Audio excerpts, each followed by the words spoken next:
బంగారానికి సంబంధించి మొన్ననే దాదాపుగా 3.5 కిలోల బంగారం దొంగతనం చేసిన కేసు వేగంగా పరిష్కరించి చిత్తూరు జిల్లా పోలీసులు సక్సెస్ అయ్యారు.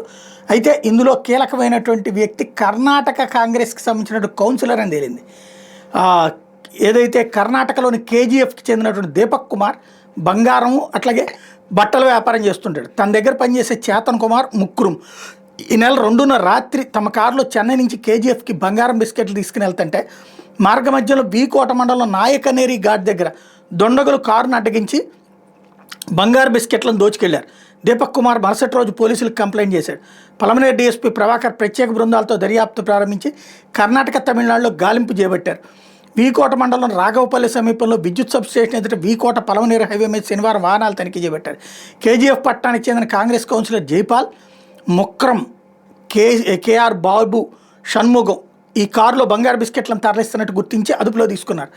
జైపాల్ను విచారిస్తే నగర వ్యాపారి దీపక్ కుమార్కి చెందిన బంగారం బిస్కెట్లని తామే దోచుకున్నట్టు అంగీకరించడంతో పాటుగా అసలు ఈ దీపక్ కుమార్ డ్రైవర్ ముక్రం ఈ సమాచారాన్ని తనకిచ్చినట్టు జైపాల్ చెప్పుకొచ్చాడు.